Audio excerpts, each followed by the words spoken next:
السلام عليكم، أهلا بيكم في قناتي. معاكم أمال سليم، يا رب تكونوا بخير. هنعمل مع بعض النهاردة البيتفور الجميل ده. كل سنة وانتم طيبين، عشان نجهز كده حاجة العيد بدري شوية قبل 10 أيام الأخيرة. هيطلع حلو قوي معاكم. هنعمل بيتفور دايب وفي منتهى الجمال زي ما انت شايفة كده. كل اللي احنا هنعمله ان احنا نراعي ان احنا نظبط نفس المقادير اللي هنقولها، وكمان تابعيني لاخر الفيديو عشان هنأكد على كل الملاحظات اللي تخليه يطلع معاكي حلو وجميل ودايب. وزي ما انتي شايفة طالع شكله جميل جدا،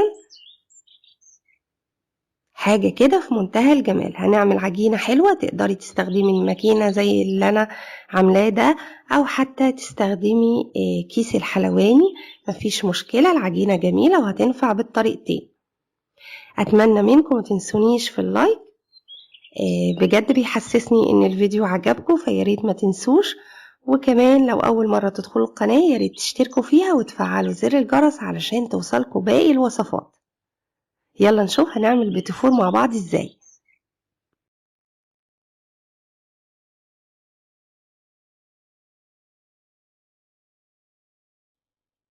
نبدأ ونقول بسم الله. أول حاجة معايا 3 كوبايات معيارية من الزبدة. الزبدة لازم تكون ساقعة عشان تظبطي معيار الزبدة. بتسيحيها طبعا من غير ما تسخن منك، يدوب بتسيحيها كده وتحطيها في الأكواب المعيارية عشان تظبطي المعيار، وبتدخليها التلاجة لحد ما تاخد القوام ده وتبقى ساقعة. بعد كده ضفت عليهم 1.5 كوباية من سكر البودرة، وبقلبهم مع بعض بالشكل ده عشان بس لما استخدم المضرب السكر كده ما يطيرش مني في كل مكان. دلوقتي هنضربهم كويس جدا لحد ما القوام يبقى كريمي ولون الزبدة يبقى فاتح تماما. وخدي وقتك كويس في الخطوة دي، لاننا لما هنضيف الدقيق مش هنقدر بعد كده نعجنهم كتير عشان ما يطلعش البيتفور ناشف معاكي. وهو زي ما انتي شايفة الزبدة تضاعفت ازاي ولونها بقى فاتح. الخطوة دي زي ما بقولك مهمة جدا عشان البيتفور بعد كده يطلع ناعم معاكي.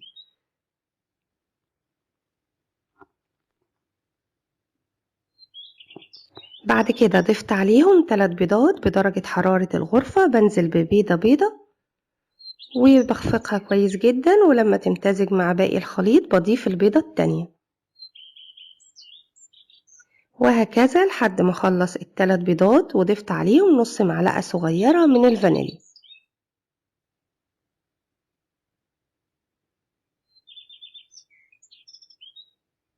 بعد كده ضفت عليهم 6 كوبايات من الدقيق.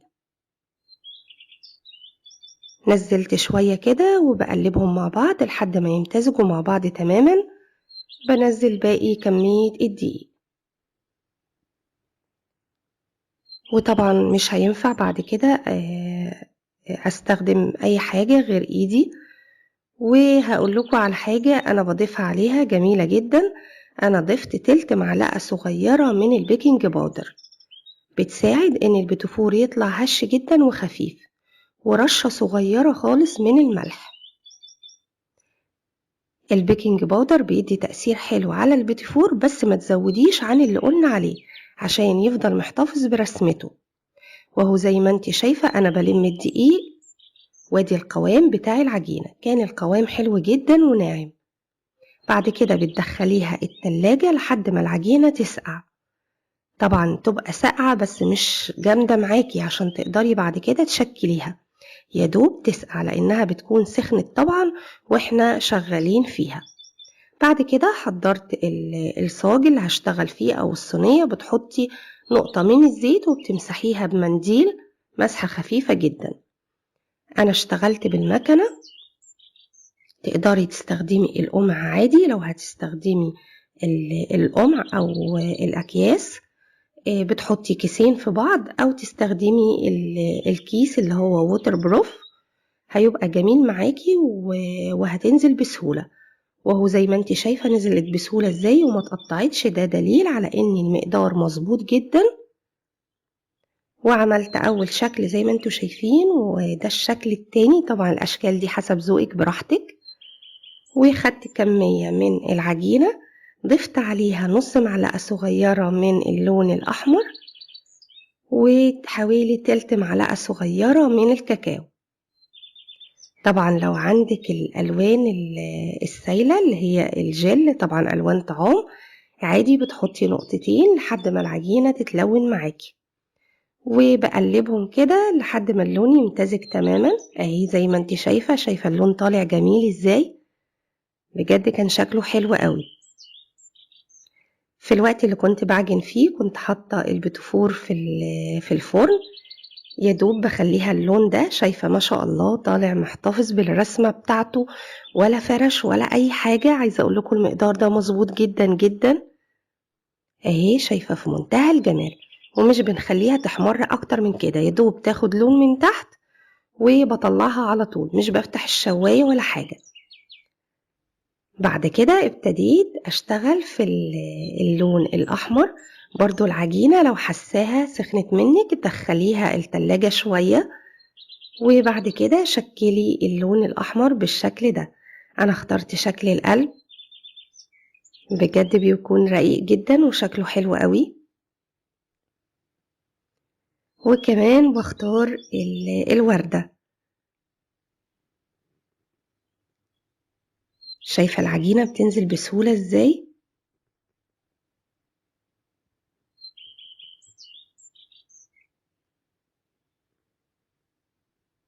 من اهم اساسيات البيتفور ان لازم تبقى العجينة ساقعة معاكي، يعني تدخليها الفرن وهي ساقعة، ما ينفعش تكون سخنة. خدت جزء كمان هعمله بالكاكاو عشان نعمل بيتفور شوكولاتة. ضفت معلقتين صغيرين او يعني معلقة كبيرة من الكاكاو، وبرضو عجنتهم او خلطتهم مع بعض. حاولي ما تعجنيش قوي عشان ما ينشفش معاكي، لحد ما بقوا بالشكل اللي انتوا شايفينه ده. عايزة اقولك انك انتي لو حاطة معلقة كبيرة من الكاكاو تقدري تحطي معلقة صغيرة من الزبدة، يعني هتحطي زبدة نص كمية الكاكاو اللي انتي بتحطيه، عشان تفضل العجينة او يطلع البيتيفور كله نفس القوام. انا في الريد فيلفت ما احتاجتش طبعا اضيف زبدة، لاني يا دوب حاطة نص معلقة صغيرة وحاجة بسيطة كده، ما كملناش يعني معلقة، فما أثرتش معايا. بالنسبة للكاكاو ضيفي نص كمية الكاكاو والزبدة. وكملت شكل الكاكاو والشكل اللي انتوا شايفينه ده، وهو زي ما انتوا شفتوا كده البيتفور طالع ما شاء الله في منتهى الجمال. دلوقتي هنروح لخطوة التزيين اللي أولادنا بيحبوها جدا، وبيحسوا ان هو حلو قوي بسبب التزيين والأشكال اللي احنا بنعملها. اساسي في البيتفور انك انت بتحضري المربى، وبنصحكم بمربى المشمش، هي اكتر مربى بتليق مع البيتفور. التزيين ده طبعا حسب ذوقك، يعني فرماسيل، اي جوز هند، مكسرات، سبرينكلز، اي حاجة موجودة عندك شكلها جميل واولادك بيحبوها تقدري تستخدميها. برضو في انا اشكال كنت بحط جواها شوكولاتة بيضة، واشكال تانية بحط جواها شوكولاتة، دي شوكولاتة الحليب على فكرة أنا بحبها قوي أكتر من الشوكولاتة الدارك. وهو زي ما انتي شايفة بزينها بالشكل ده. وفي حاجات كنت بسيبها سادة، يعني مش بحطها بعد كده في جوز هند أو حاجة، برضو بتطلع رقيقة جدا. عايزة أأكد عليكم بالنسبة للبوتفور، زي ما احنا قلنا أهم حاجة ما نعجنش فيه كتير عشان ما يطلعش بعد كده ناشف. الحاجة التانية نظبط المقدار، يعني المقدار ده مظبوط جدا. خطوة البيكنج باودر اللي أنا ضفتها يعني مش هتلاقوها عند حد، يعني غالبا مش بيحطوا بيكنج باودر في البيتفور، بس هي بتفرق بجد، البيتفور كان طالع خفيف، فخطوة حلوة طالما انتي مش بتزودي عن اللي أنا قلت عليه. وهو زي ما انتي شايفة طالع شكله قمر ازاي، بجد طالع حلو جدا، يعني من الحاجات الجذابة جدا للأطفال، وبيفرحوا قوي بالبيتفور عشان الأشكال اللي فيه. برضو من الحاجات التانية المهمة زي ما قلنا ان البيتفور يكون ساقع وقت ما تدخليه الفرن، أول ما تدخليه الفرن لازم يكون ساقع، سواء بتدخلي العجينة في التلاجة وبعد كده تقطعي وهي ساقعة، أو بعد ما تحطي في الصاج أو الصينية دخليها التلاجة بعد التشكيل، وأول ما يسقع تدخليها الفرن. كمان ما بتسيبوهوش في الفرن أكتر من درجة التسوية اللي أنا وريتها لك عشان برضو ما يطلعش ناشف معاكي. كمان مهم جدا بالنسبة لنوع الدقيق اللي احنا بنستخدمه، يا نستخدم دقيق الكحك والبسكوت يا اما نستخدم دقيق جميع الاغراض، ونحاول نختار نوع دقيق كويس لان بجد بيفرق في البيتفور في النهاية. كمان مهم جدا ان احنا بعد ما نخلص البيتيفور لازم تحطيه في التلاجة، او بمعنى تاني تحفظيه في التلاجة، علشان لو قعد فترة برا التلاجة ممكن يبوظ لان جواه مربى، فما ينفعش نسيبه خارج التلاجة، بتحطيه جوه التلاجة وقبل ما تحبي تستخدميه عادي بتخرجيه قبلها بشوية. وهو شايفة جميل ازاي؟ بجد حلو جدا يعني. هو شكله جذاب كده حتى لينا احنا ككبار، يعني انا بحب قوي شكل البيتفور بسبب جماله كده وشياكته.